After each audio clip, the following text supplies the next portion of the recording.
Hey everyone, welcome back to Spill World. जितना ज्यादा आप डेसी ब्लिंक को देखते हो उतना ही ज्यादा ये शो मैन्युफैक्चर्ड फील होने लगता है। और ऑनेस्टली मुझे ये बोलने में हेजिटेशन नहीं है, क्योंकि रियलिटी शोज में थोड़ा ड्रामा एक्सपेक्टेड होता है, थोड़ी एग्जैजरेशन भी। लेकिन जब एग्जैजरेशन और ऑथेंटिसिटी के बीच का गैप इतना विजिबल हो जाए कि व्यूअर कॉन्शियसली नोटिस करने लगे, तब कॉन्वर्जेशन जरूरी हो जाती है। मैं जब पहली बार डेसी ब्लिंक देखने बैठी, मेरी एक्सपेक्टेशन सिंपल थी। एक glamorous escapist reality show, Dubai backdrop, successful Indians, luxury lifestyle, मतलब विजुअली अपीलिंग कंटेंट। लेकिन फर्स्ट फ्यू मिनट्स के अंदर ही मेरे माइंड में एक थॉट बार बार आ रहा था, कुछ तो नेचुरल नहीं लग रहा। क्रिंज वर्ड मैं लाइटली यूज नहीं करती, बट यहाँ पर रिएक्शन ऑलमोस्ट ऑटोमेटिक था। कॉन्सेप्ट खुद इंटरेस्टिंग है। दुबई में सेटल्ड एफ्लुएंट इंडियंस की लाइफ दिखाना सरफेस लेवल पर ये एस्पिरेशनल लग सकता है, लेकिन एस्पिरेशनल और परफॉर्मेटिव के बीच एक वेरी थिन लाइन होती है। और मुझे पर्सनली फील हुआ कि शो कई बार उस लाइन को क्रॉस कर देता है। सबसे पहले तो नाम ही नोटिस कीजिए, डेसी ब्लिंक। दुबई में शूट हो रहा है, ग्लोबल प्लेटफॉर्म पर आ रहा है, लेकिन branding strongly DC emotion push करती है। यह गलत नहीं है, बट यह ऑथेंटिक रिप्रेजेंटेशन ज्यादा लगता है या स्ट्रेटेजिक पैकेजिंग? यह क्वेश्चन नेचुरली अराइज होता है। और क्लियर कर दूं,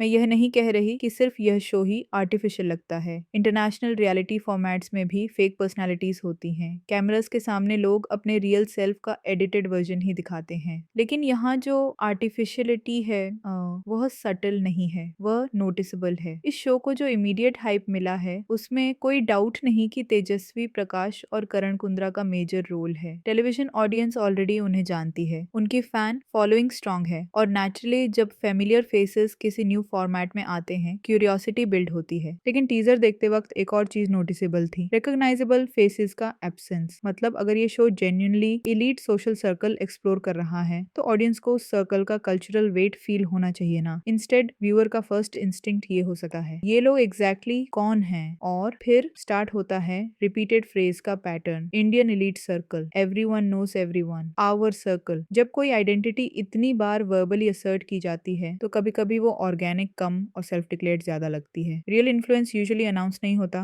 वो क्वाइटली विजिबल होता है। यहाँ मुझे एक डिस्कनेक्ट फील हुआ। स्क्रीन पर जो कॉन्फिडेंस प्रोजेक्ट हो रहा है और ऑडियंस अवेयरनेस के बीच एक गैप। शो सिमल्टेनियसली रिलेटेबल बनने की कोशिश करता है, लेकिन साथ ही सुपीरियोरिटी नैरेटिव भी पुश करता है। ये कॉम्बिनेशन थोड़ा कंफ्यूजिंग हो सकता है, क्योंकि रिलेटेबिलिटी और एक्सक्लूसिविटी ऑपोजिट इमोशनल डायरेक्शंस में काम करते हैं। एक मोमेंट जो मेरे लिए पर्टिकुलरली टेलिंग था, दुबई मूव को एक ड्रामेटिक न्यू स्टार्ट की तरह फ्रेम करना। अब प्रैक्टिकल एंगल से देखें तो प्रॉपर्टी ओन करना और लाइफ परमानेंटली शिफ्ट करना दो वेरी डिफरेंट रियलिटीज हैं। Entertainment industry largely Mumbai centric है, उनका वर्क इकोसिस्टम वही है, तो इस ट्रांजिशन को लाइफ ऑल्टरिंग इवेंट की तरह प्रेजेंट करना मुझे स्लाइटली एग्जैजरेटेड लगा। प्राइवेट जेट कॉन्वर्सेशन भी विजुअली स्टनिंग थी, नो डाउट, लेकिन एस्पिरेशनल इमेजरी तब इम्पैक्टफुल होती है जब वो एफर्टलेस लगे। जब एफर्ट विजिबल हो जाए तो एस्पिरेशन फोर्स्ड फील होने लगती है। और शायद यहाँ से मेरा बिगेस्ट कंसर्न बिगिन हुआ। स्टेटस का कांस्टेंट एम्फेसिस, वेल्थ दिखाना प्रॉब्लमैटिक नहीं है,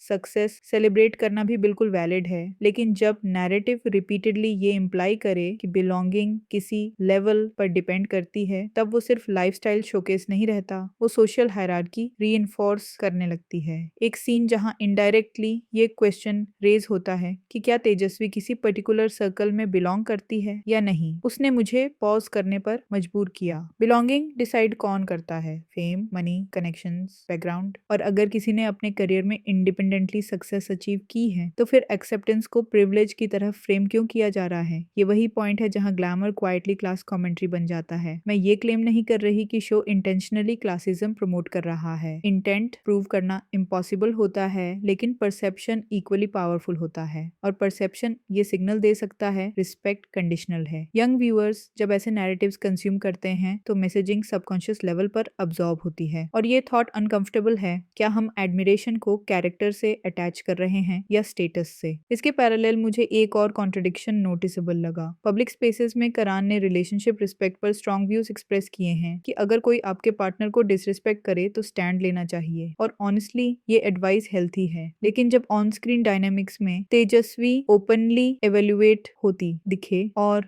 सर्कल इंटैक्ट रहे तो व्यूअर नेचुरली वंडर करेगा रियल लाइफ में बाउंड्रीज कैसे ऑपरेट करती हैं। क्या प्रीच करना इजियर है और प्रैक्टिस करना harder? Green flag image build करना रिलेटिवली सिंपल होता है, उस इमेज पर कंसिस्टेंटली खरा उतरना वो चैलेंजिंग पार्ट है। मैं यहाँ हार्श जजमेंट पास नहीं कर रही। ह्यूमंस कॉम्प्लेक्स होते हैं, पब्लिक पर्सनैलिटीज और भी ज्यादा लेयर्ड होते हैं, लेकिन ऑडियंस ऑब्जर्वेशन भी एक वैलिड रिस्पॉन्स है। और फिर जब किसी पर्सनैलिटी का past discourse already public domain में एग्जिस्ट करता हो, past relationships, old narratives, allegations, emotional accounts, तो व्यूअर्स डॉट कनेक्ट करने लगते हैं, चाहे वो डॉट परफेक्टली अलाइन हो या नहीं। परसेप्शन स्टोरी बना देता है। एक चीज जो मुझे पर्सनली इम्पोर्टेंट लगती है, जब कोई अपने पेनफुल एक्सपीरियंस के बारे में बोलता है, उससे इंस्टेंटली ऑब्सेशन लेबल कर देना ह्यूमन साइकोलॉजी को ओवर सिंप्लीफाई कर देता है। लोग सालों तक एंगर कैरी नहीं करते फॉर एंटरटेनमेंट। कभी कभी अनरिजॉल्व्ड हर्ट सिंपली रिमेन करता है, स्पेशली जब रिलेशनशिप लॉन्ग और सीरियस रहा हो। मेमोरी लीनियर नहीं होती, इमोशनल मेमोरी तो बिल्कुल नहीं। और ये सिर्फ सेलिब्रिटी फिनोमिनन नहीं है, एवरीडे लाइफ में भी होता है। स्कूल बुलिंग के विक्टिम्स एडल्टहुड तक ट्रिगर्स एक्सपीरियंस कर सकते हैं। तो इमेजिन कीजिए, years invested in a relationship, expectations built, future imagined और फिर रप्चर। क्लोजर सबको इजीली नहीं मिलता, इसलिए जब ऑडियंस किसी पास्ट पार्टनर को completely different public personality project करते देखती है तो मिक्स्ड रिएक्शंस नेचुरल हैं। फेयरनेस यहाँ इंपॉर्टेंट है। रियलिटी शोज हेविली एडिटेड होते हैं, नैरेटिव्स कंस्ट्रक्ट किए जाते हैं, कॉन्टेक्स्ट रिमूव हो सकता है, ड्रामा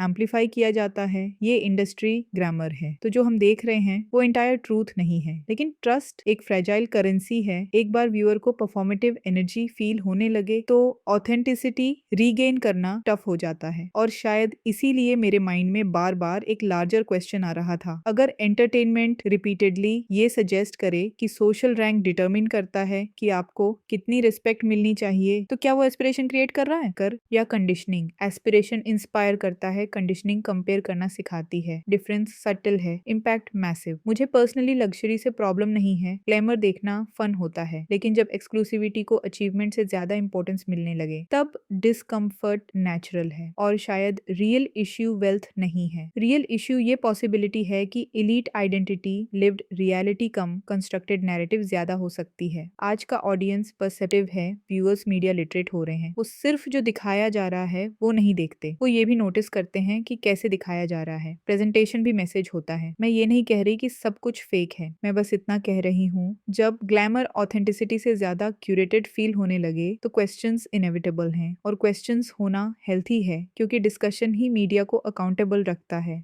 हो सकता है कुछ व्यूअर्स को ये शो प्योरली एंटरटेनिंग लग रहा हो सकता है कुछ जेन्युइनली इंस्पायर्ड फील कर रहे हों, और वो भी इक्वली वैलिड रिस्पॉन्स है। लेकिन मेरी व्यूइंग एक्सपीरियंस में एडमिरेशन से ज्यादा एनालिसिस एक्टिवेट हो गया, और जब ब्रेन ऑटोमेटिकली एनालाइज करने लगे तो इमर्जन ब्रेक हो जाता है। अल्टीमेटली रियलिटी टेलीविजन का बिगेस्ट प्रॉमिस होता है controlled reality, not perfect truth but believable truth. जब बिलीवेबिलिटी स्लिप करे तो स्पेक्टिकल डोमिनेट कर लेता है, और spectacle short term attention attract करता है, लॉन्ग टर्म कनेक्शन नहीं। पर्सनली मैं ग्लैमर की ऑथेंटिसिटी को क्वेश्चन किए बिना नहीं रह पाई, but that is just my perspective. अब जेन्युइनली मैं आपका पर्सपेक्टिव सुनना चाहती हूँ। क्या डेजी ब्लिंक आपको एस्पिरेशनल फील होता है या स्लाइटली आउट ऑफ टच? क्या तेजस्वी और करण आपको ऑथेंटिक लगते हैं या केयरफुली क्यूरेटेड? और सबसे इम्पोर्टेंट, क्या रिस्पेक्ट स्टेटस से इंडिपेंडेंट होना चाहिए या सोशल सर्कल्स नेचुरली उसे डिफाइन करते हैं? कमेंट्स में जरूर बताइए, कॉन्वर्सेशन यहीं से इंटरेस्टिंग होती है।